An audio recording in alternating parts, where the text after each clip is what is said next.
welcome to another episode of Open Intro. I'm your host, Joel Blake. It's a pleasure to see you once again, and thanks for taking the time to watch this experience. What I think is going to be an inspirational video, because in speaking with our guests this month, it's been just so enlightening, empowering to hear her story and to see what she's doing and where she's going next. So without further ado, I'd like to introduce the wonderful Mags Walker. How are you doing, Mags? Thank you very much for that very kind introduction. And well, the sun is shining, so Excellent. all is good. That's what we want. It's funny, this time of year, everyone's really thinking about, warm jumpers, as obviously you've got on there. Well, And excuse me. they're trying to, Well, it's a tank top. What do you mean? tank top, there you go. Thinking about chocolate and Christmas and so forth. But I'm feeling colourful today. that's a good look. It looks good. But in terms of business, it's always business as usual. And for our guests and our viewers today, it'd be great just to kind of hear a little bit about you, really, and who you are, what you're about, and then we'll dive a little bit more into where you are now and where you're going next. So yeah, who is Mags? Who is Mags? Well, Mags started off as a chartered accountant, for goodness sake. Because my dad wouldn't let me pursue my artistic tendencies. So I originally trained with PwC it later became. And I was thinking about what I was going to tell you, because I've had such an interesting life, if I'm being honest, now that I've been thinking about it. I was the first woman to go to the Middle East office from PW. They hadn't had a woman before. I wasn't qualified when I first went, which wasn't really what you're supposed to do. So I flew back to do my exams and finish off. One of my clients out there was the Abu Dhabi National Insurance Company or whatever, the one that we found the big fraud. So that's a little claim to fame there. So I worked in the Middle East for a couple of years and developed the art of getting, this is going to sound awful, but obviously it's quite a long time ago. And men in the Middle East didn't really take too kindly to a female audit manager. So I had to do it all by charm and persuasion and pretend to be a bit dim, and it's stuck with me ever since. No. Anyway, so I did that. And when I came back from the Middle East, I went into the corporate finance department of PW for a while. It was whilst I was there that I got locked in a broom cupboard by an acquisition target that we were looking at for grey advertising. Literally, I got locked in the broom cupboard and they said, we don't want you to leave. We need a finance director. You seem like a quite lively accountant. And this was an advertising agency. So they just made me an offer I couldn't refuse. And I left PW and became FD of FD. I was only in my 20s. Wow. Of a group of advertising companies. So it sort of played to my interest in creative, but still obviously with my professional background. I had an absolute ball during those years. So that was, do you want me to carry on? God, it's really checking. No. I think I've already got some questions that are in my mind, because, making that transition from... We did loads of exciting things. We floated on AIM. Mm-hmm. We looked after the national. No, hang on, that was the first time we floated on AIM. But then what happened was the investors, my two guys that I worked with, these two founders, which is where I kind of got my entrepreneurial spirit. Well, I guess they honed it a little bit because they were both entrepreneurs.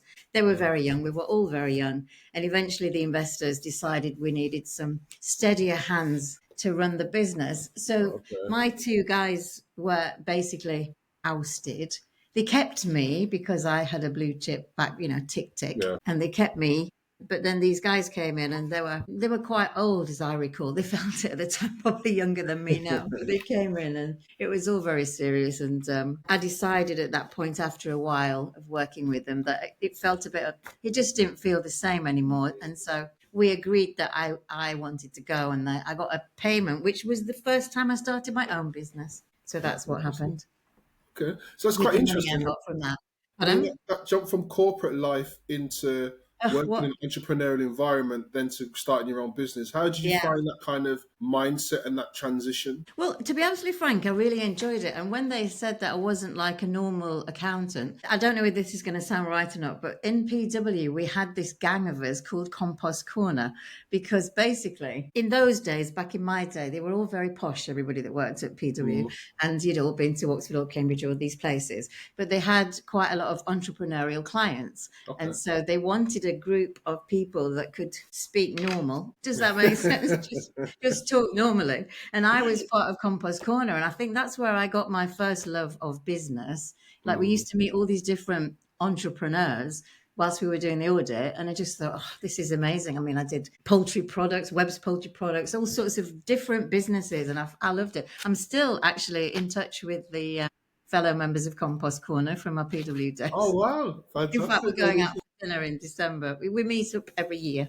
Yeah, it's really That's really nice. awesome. So so obviously you enjoyed that transition and you enjoyed that move. Yeah, I But in did. terms of, I guess, we're all motivated by different things, and I guess on your journey to that point, may I ask, what was your why? What drove you to really do some of the entrepreneurial stuff which you're doing now, which we'll get into in a moment. But what's your why? Well, I've thought about this, Joel, actually, because you asked me before, and I mean, my why has changed a little bit as life's gone on. But the very first why I decided to do things for myself was I had some money, always helps, not being funny. And I've always wanted to make something. So if you think I've been a professional services person for a long time, looking at other people creating products and creating things, and I think I'm naturally a creative person. So I decided I wanted to create something. But the second reason as well, I had 2 children. I was a single parent by this point in time, and got divorced because my daughter was born. I mentioned it to you previously. My daughter's disabled, and it happened at birth, and it was quite traumatic. Flexible working was genuinely not a thing 25 years ago. I mean, especially for somebody in my position, there was absolutely no chance of working flexibly or not being at work every minute of every day. So I decided to take the money and start a business. And I've always wanted to do businesses. So my very first business, I don't even think I told you about this very first one originally, was a kiddies dressing up clothing company, but really posh because I wanted it. But I've had absolutely no experience of manufacturing at all, apart from the fact that my dad worked in textiles. So I started a clothing manufacturing business. What? I didn't tell you this one. And we made kiddies dressing up clothing. And to be fair, the thing I've always been good at is marketing and telling a story. So we got into Harrods and Hamleys with my dressing up clothes. Wow. Okay. And Okay. yeah, So that no part small is thing. wow. That is wow. I created lots of jobs, which is, for people who were seamstresses and things. Yeah. It was in Amazing. Colne in Lancashire. But we never made any money. And so it gets to the point where you think, why am I doing this? Everybody was manufacturing abroad. Nobody made anything in the UK. I know people do that a bit more now, but then it was all just brought in from China. Everything was brought in. And so it was my dad, actually. He said, what on earth? What are you doing? You can't keep working and not making any money. So, oh, glory be. What am I going to do? What am I going to do? So then what was the next business after? I went back to work for a while, but because I wanted to do marketing because I developed a real love for marketing and things like that. So the people that had worked for me, the agencies that had worked for me when I was at the youth marketing agency and the student thing that we were doing, that we floated, they all offered me jobs. So I got a job initially at Magnetic North Interactive in Manchester. That was a big digital agency back in the day. 2 strong women there. So I thought, I'm not sure. It was good. But then I got offered another job at Poulter Group, which was an ad agency in Yorkshire. So I went there, and they just wanted me to be a salesperson. And however chatty I may appear to be, I've never considered myself to be a salesperson. And I wanted to do the actual work. I didn't just want to go out to meetings selling things. So I think it's always important to be very clear on what you actually want, though. I think, sorry to interject there, but I think yeah. sometimes on your life, on your business journey, you find yourself going on different routes and different Yes, yeah, I've avenues. been all over. But it's always important to recognize what you're really good at and what you want to do, and making sure there's alignment with those 2 things, because it's that Yeah. motivation and productivity that comes out of that, which is quite important. Yeah. So the fact that you highlighted that was really cool. Well, I think the truth of the matter is I love being creative, and that's what I really, really love. And so some friends of mine, I still had some money because in fairness, I did make an awful lot of money in my early years of my career because, as I said, we floated on AIM. I had money at that part of my life. So some friends of mine were starting a wine business called Women on Wine, it was called. And it was totally... I mean, that'd be a great business today. So this is the crazy thing. I've learned, honestly, one thing I can share with people is I have learned a lot. You learn a lot by your mistakes, don't you? So I've learned a lot. So they were doing women on wine, and they wanted somebody who understood about marketing. And I thought, well, I definitely understand about marketing, so I'll come in with you. I like wine, so I'll come in with you. And we started this business. And we used to do parties. We used to go out to women's houses. I went to do the parties as well. Now I can sell like that. It's more, I don't know. Relational, and it's more. I like talking. You'll notice this. I talk a lot, so I like getting chatty, and I love wine. So it's not really selling, is it? I just loved it, and so we had a great time. We were the. I used to be on the radio talking about wine. They nominated me to be the person that did the wine exams because I was the school swat, if you like, of the group. Yeah. So I did all the wine exams. And then I used to be on the radio talking about, can you believe, I can't, it's been fascinating. You know, when you ask me, what have you done? I used to talk about wine on the radio. Then we did the clothes show live, which was a thing back in the day where we were the wine experts. And our marketing was phenomenal. We had a fantastic website even back then. And we did a little brochure as well, like a bit of direct mail about the wine. I think And people really everything forget was about the impact of direct mail these days, don't they? direct mail. I'm a huge fan of direct mail. You can talk about that later if you want. But basically, what ended up happening, another key learning was everybody loved Women on Wine. Everybody got our magazine. Everybody followed our website, read all our information about wine, and then bought their wine at the supermarket. So that was first lesson in business. We just couldn't compete with the supermarkets. I was going to say, why did you think that was such a problem? Because it's clear that you're building an audience. Oh yeah. You were in the marketplace. You had some great platforms. Yes, we But did it just couldn't everything make that right connection. marketing wise, but we just didn't have the buying power to compete with the supermarkets. So we would wax lyrical about a particular wine, but nobody, so a few people bought, but realistically, Yeah, for they scale. just, you've got to be, yeah, you can't compete with the supermarkets. So perhaps we could have morphed it into some kind of publishing platform or all the rest of it, but we didn't. We needed to earn money. So I got offered another job in a local marketing agency. So I went to work there briefly. But ultimately, I just really wanted to be my own boss. And I have very strong views about marketing because I'd worked with grey advertising effectively via the first company. And I've always felt there's an awful lot of big words. And I don't know how to say this without swearing. I'm a terrible potty mouth, so I've got to be careful. But am I allowed to Yeah, say I know. bullshit? There's an awful lot of marketing, Billy bullshit.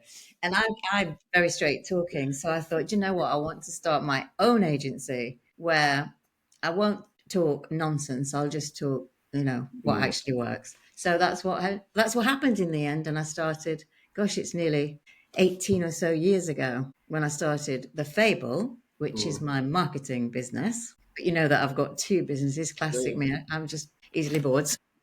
So tell us about the businesses now, and The how businesses that how I've they got work now. now. Yeah, what do you do?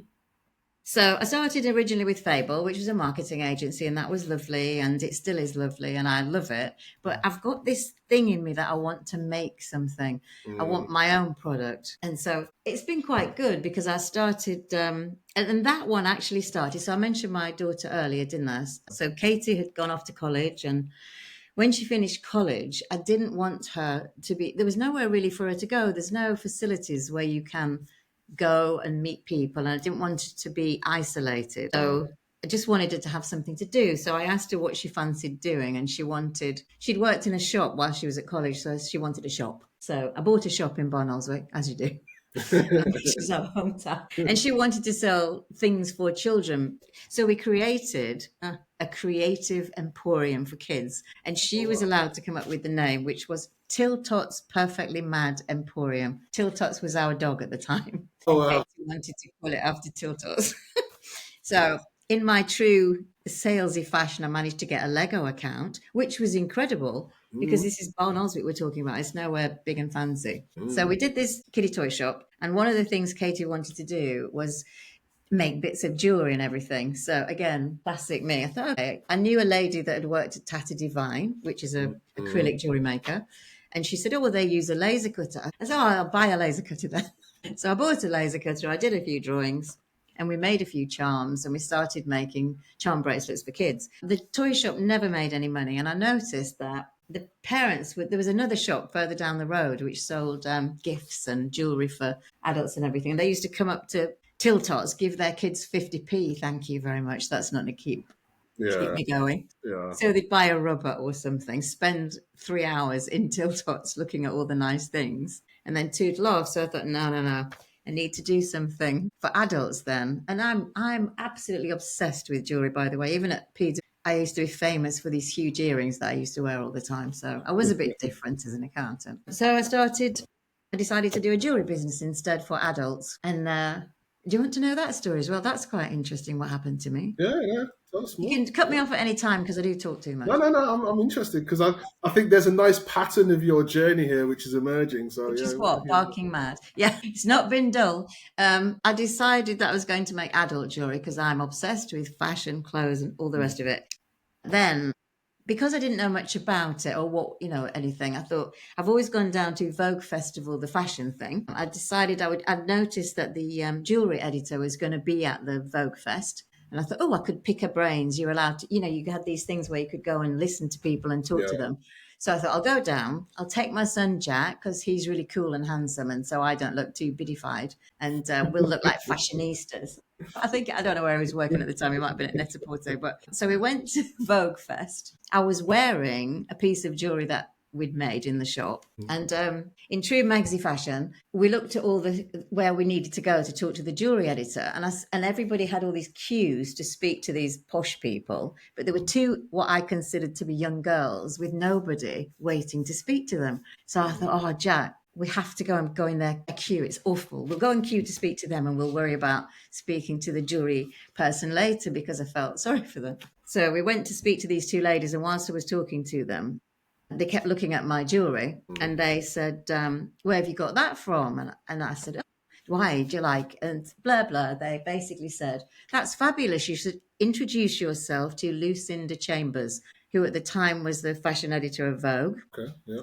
And she was there at this event. And I think this is where, when you're a bit older and wiser and somebody says, go and introduce yourself to Lucinda Chambers, I made it my mission not to leave that festival without speaking to this woman. Yeah. There's nothing So I wrong with just that. spent the Absolutely. entire, but we missed all the talks. So come on, Jack, we are going to find Lucinda Chambers if it kills me. And I waited so long. And I think tenacity is really important. Don't give up. Yeah. Don't. I just waited and waited, and I didn't get to meet her. I got to meet her PA, and she did subsequently speak to me. But I met her PA. They said yes, fabulous. I remember coming back home and telling everybody that I was going to be in Vogue magazine. And they're all like, "Don't be ridiculous." I said, I am. They promised. And sure enough, though, they got in touch with me. They said they needed some earrings for an 80s kind of fashion spread. And I just lied through my teeth, Joe. This is terrible because I've only made earrings. And they That said, is. they said, we didn't see any earrings on your website. I said, oh, I just haven't uploaded them yet. Yes, I make earrings. So myself and my husband spent the entire weekend. I was just drawing. He was cutting all the pieces out. And we Wow. managed to Awesome. get these earrings made, sent them off to Vogue. And I remember again, some of my more cynical friends were going, just because you've sent them doesn't, hundreds of people will be sending things. And I said, no, we're going to be in Vogue. And we were on the cover and in the spread. Amazing. And that was the beginning of my Too Lally. I decided I must be good at this because we were on the cover of Vogue. You see, what I really love about that is, and every entrepreneur watching this will have lied at some point.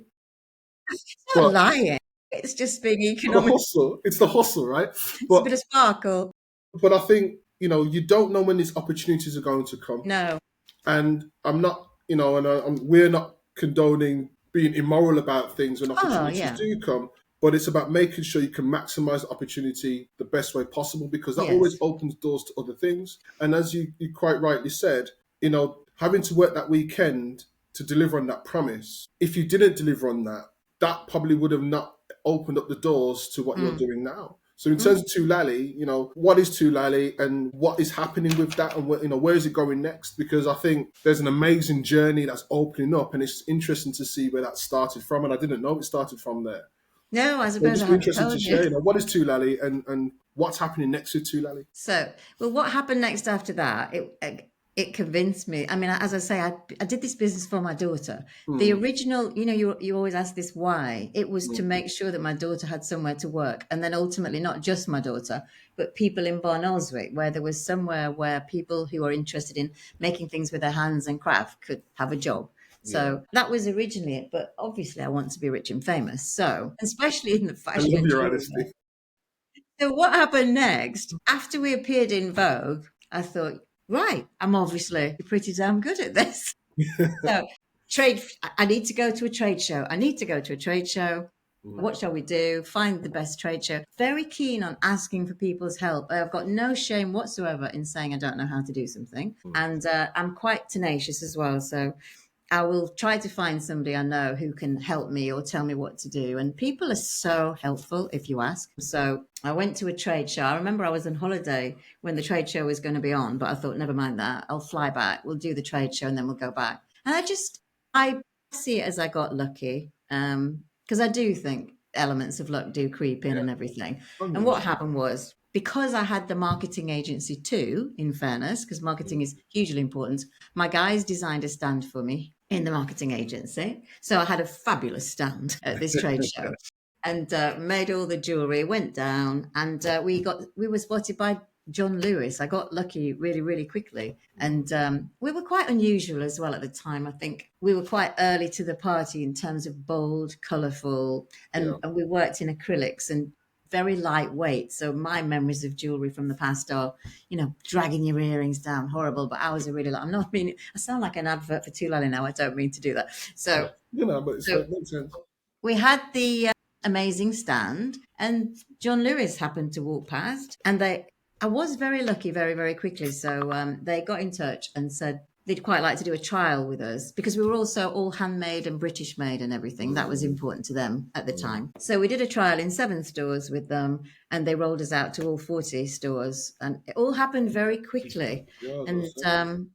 that was wonderful for a while, really amazing. And then what happened to Too Lally was, because I've just been there actually to Strictly. Then what happened was I was watching TV. I've always been into dancing and watching Strictly Come Dancing. And Faye Tozer at the time from Steps was on wearing a pair of my earrings. So I got like stupid excited. I thought, oh my God, I'd love to be on. So I sent you an Instagram message. This is what I think is a big, you've just got to do it. I mean, I'm not naturally cheeky, she says, but sometimes you've just got to try because they're only people. So I Yeah, sent her a message and said, "Oh, I saw you wearing my earrings on Strictly. Do you know anybody there? Could you?" And she did. She introduced me to a fantastic. lady in wardrobe, and I've been working with. I don't know if I'm supposed to say because it's BBC, but we made the earrings for Strictly ever since. I went to the shows this weekend and the rehearsal, and I met Faye again because it was Steps were on this time. Oh, She gave me a amazing. big hug. I feel quite blessed. So that's what happened. But then lockdown came. Do you remember? Mm, Obviously, do you remember lockdown? What a ridiculous thing to say. So we were in 40 stores. It was a kind of job done. Does that make sense? I yeah, felt yeah, like we've made it. We were like one of the best selling jewelry brands in John Lewis at the time. yeah. We were in all the stores, and then lockdown came and they just said we're closing all the stores, so we'll have to cancel all the orders. It was a Wow. really tough time. I'm Yeah. sure it was a really tough time for everybody, but that was horrendous. In fact, I did, however, prior to that, shoot myself in the foot. Did I tell you about this before? Oh, This is no. another key learning. So bear in mind, I'm not a natural born designer, or, well, my dad made me be an accountant, so Mm. it was all new to me. And they wanted me to design an own label range for John Lewis. My ego was off the charts. I was like, this is amazing. But you know what I'm going to say next? What a Mm, learning this was. So I mm, designed this collection to go with kin. But apparently, unbeknownst to me, I have a very distinctive signature. This is something they talk about in design. And everybody knew it was still me and still Too Lally. yeah. But they'd said they wanted the materials. We always worked in sterling silver and then acrylics. They wanted it to be stainless steel and a slightly less expensive Oh, okay. acrylic Yeah. material. It should damage the quality. So you know what happened next, don't you? Everybody started buying the kin collection. Shot myself in the foot. I mean, if anybody knows what not to do, I'm an absolute expert. But at the end of the day, you stuck to your guns in terms of the quality and your neatness Yeah. of your designs clearly was appreciated in the market. So I wouldn't say necessarily shut yourself in the foot. You were just being you. And you Yes, and I your know, brand but in value. fairness, though, Yeah, but from John Lewis's point of view, of Too course. Lally sales started dropping. They didn't make, and then there's quite a high turnover in that. I hope I'm not speaking out of turn about anything. People change, the buyers Of change, so course. they don't make the connection Yeah, between the yeah. fact that I was the person that did all that Mm, collection, and mm, so it just started to not work quite as well. So we just had to pivot again. I mm. hate that word pivot, by the way, and I'm sorry that I said it because I find it one of those business. Wait, you just had to think of something else to do. You've just got to keep on trucking, haven't you? So on that basis, then, so obviously John Lewis chapter there, but That then closed, yeah. the But we US. are still in John Lewis, but online only. I'm not that I'm advertising my jewellery, but No, but that's fair. No, that's yeah, nothing wrong with that. Yeah, I mean that's good because at least the relationship then did still continue, just in a different yeah, fashion. So I know you're saying pivot is probably not the nicest word, but going in a different direction, but still mm, maintaining that relationship, it's yeah, important, and that shows the quality. I mean, if you look at the emerging trend in your journey thus far, mm. from one set career, which wasn't necessarily what you wanted to do, but Accountancy are we referring to now? yeah, but then you've Good obviously. training, though, Joel. I think it's a phenomenal training for business. Absolutely, but from your personal drive, Personal what point of view. drives you, it wasn't really what you wanted to do, No, but you was able to take the learning from that, yeah, put it into the world that you wanted to be in, mm, and then through tenacity, luck, purpose, sticking to your guns, being your authentic self, mm, you opened up doors and delivered at levels that many entrepreneurs may never get to. mm. And that should be commended, and you should certainly look at that with a sense of pride, which I'm sure you do. But in terms of what's next, Hmm. what's happening next for Too Lally, in terms of growth and in terms of the future. Yeah, well, I think one of the things I've learned is I sort of started to, and I think it's important to share the things you do wrong as well as the things Of you do course. right.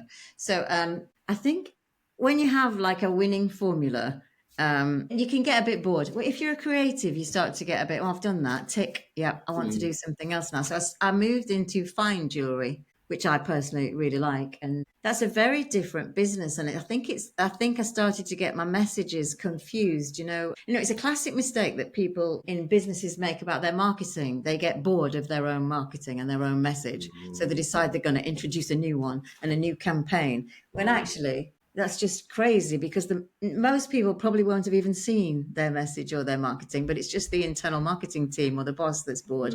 I mm, think that's what kind of happened to me a little bit. And mm, I wanted to do fine jewelry and I wanted to do all this. And so your messages start to get lost. And what I should have done, I mean, I love all my fine jewelry, but it just confused everybody when I suddenly started doing that. And so what's happening now is we've just launched in America with Too Lally at Nordstrom. And Oh, I'm hoping, congratulations. I was Amazing. just talking about it this morning, that we might go into Macy's next. So we've just done Nordstrom, but I'm staying focused on what we actually do best, which is, Yeah. and I've got my special colourful tank top on to prove it, that we are a colourful British brand. We make things that is, Nice. I don't like to use the word dopamine dressing because it's joyful. It's joyful jewelry. It's Mm, comfortable to wear. It's a lot of fun. It's not pretentious. It's a lot of fun. So it's not hideously mm, serious jewelry or anything. It's just fun and it's affordable and it's great for present and da da da. That's why I do the stuff for Strictly and things like that, because the dancers love me because they don't hurt their ears because they're nice and lightweight. So I'm trying now. My thing with Too Lally is to be really focused on who we are, which yeah. is we make joyful jewelry. It's all handmade in our studio. And that's another thing that I really like, by the way. So Mm, we've talked about this before, mm, creating jobs for creatives, people who make things. And mm. so you get me crying in a bit. But anyway, is No, this lovely studio in a small town in Barnoldswick. We're not in the city or in a big industrial estate. It's on the high street, which I know you and I have talked about. mm. And they have a ball making the jewellery. And so what I want to be able to do, and Katie works there. So she works there. Anyway, I can't talk about this, it gets me emotional. But yeah, No, I hear you, and I totally appreciate that because I know the journey of Too Lally is really tied to real personal drivers for you and your family. So yeah. I completely understand that. I think Apologies for that emotional no, no, moment. no. Listen, this is real life. I think sometimes in business we get so caught up in business and the profile and the masks that we all put on, and we forget that business is about people first and foremost. You know, the founders, the staff, your customers, your supporters, your partners. It's about people. So, you know, never apologize for being emotional about your business. I think in this day and age, life stops us being human centered about our businesses.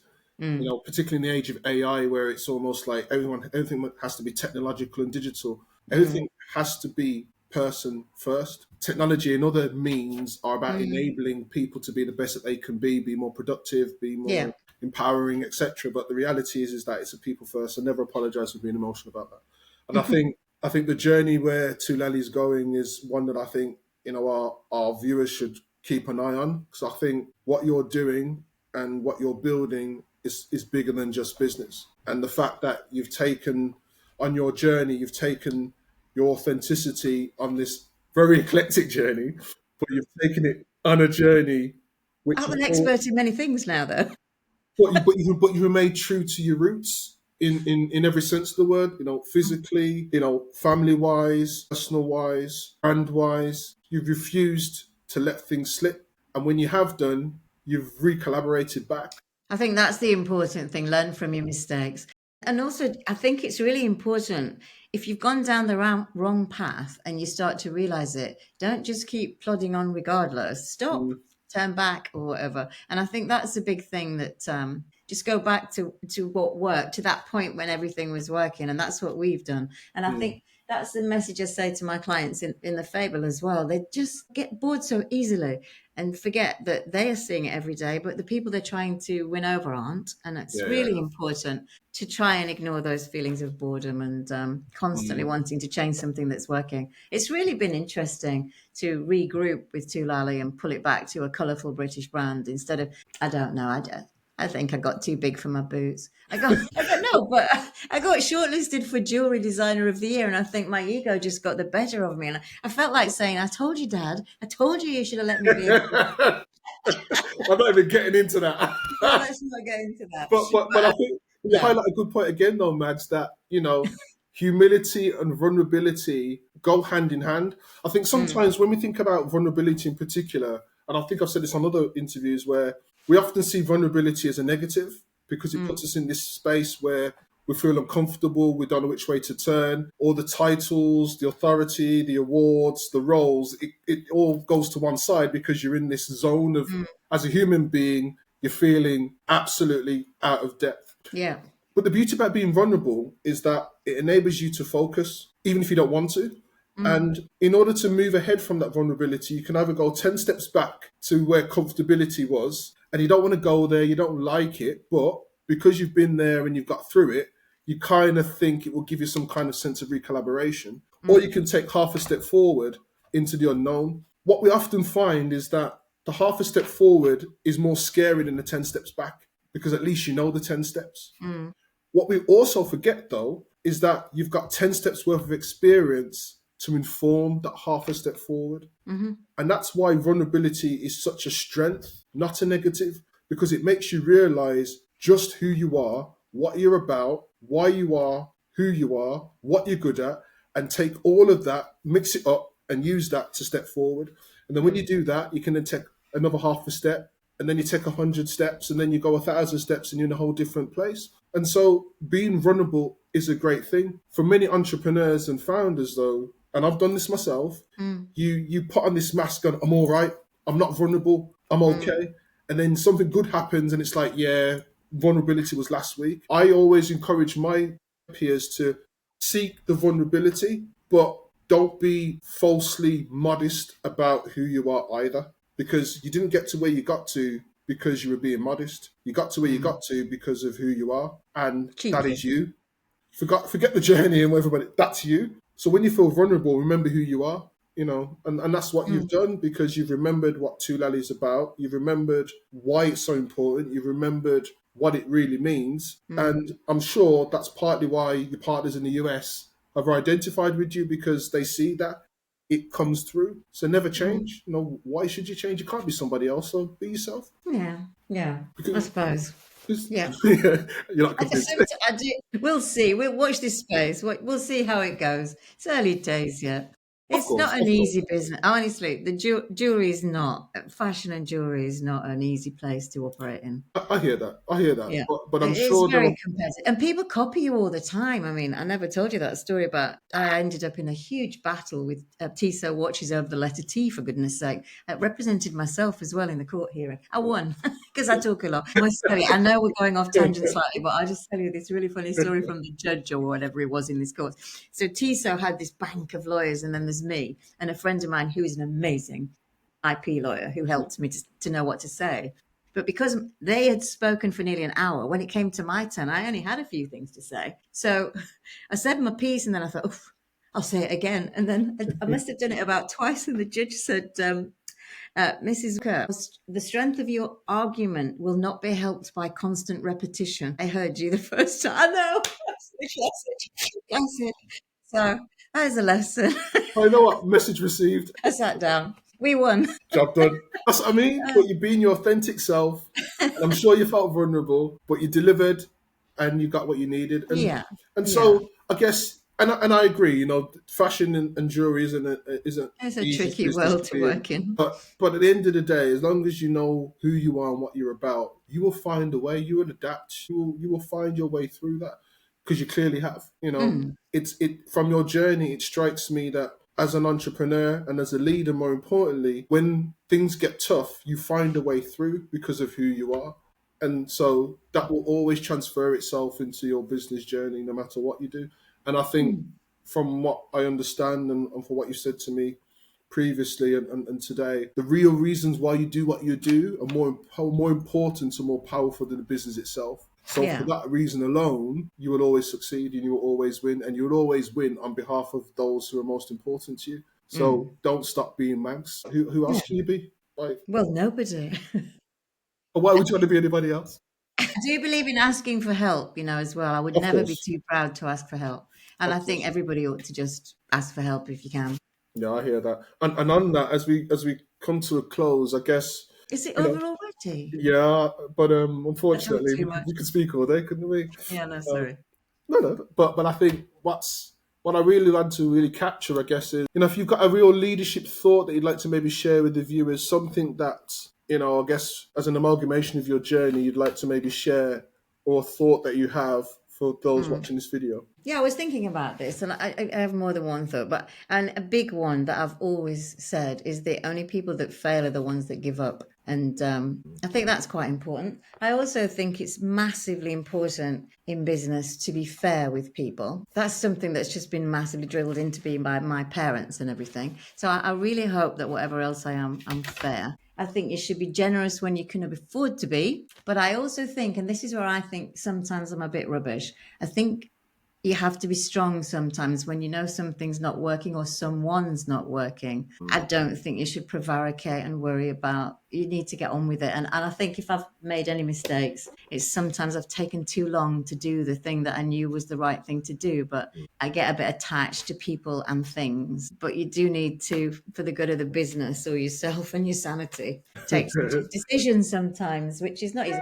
I'm too much of a people pleaser sometimes, and I've got to not be like that. But I hope that I'm always fair-minded. That's the biggest thing to me, fair, and work with integrity, because I don't think there's anything worse than not having integrity. No, I appreciate that.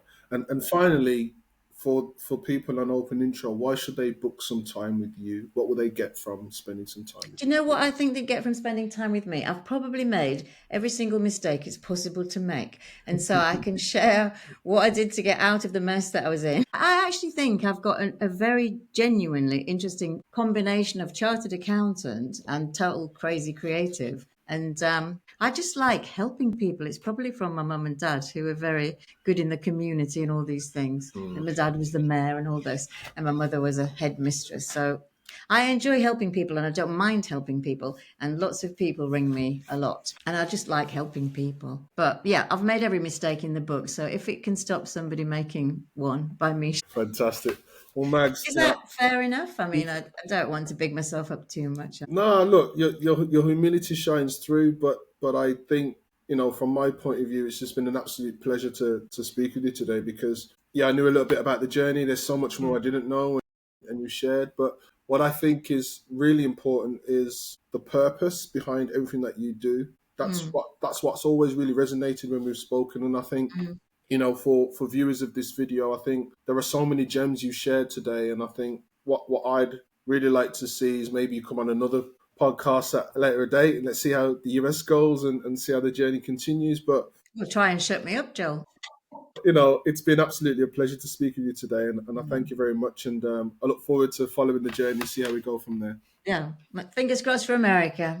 Macy's next. Anyway, nice to see you, Joel. You too. You It's take always a care. pleasure to speak to you too. Fantastic. Take care now. Thank you. See you then. Bye-bye. Bye-bye. Bye.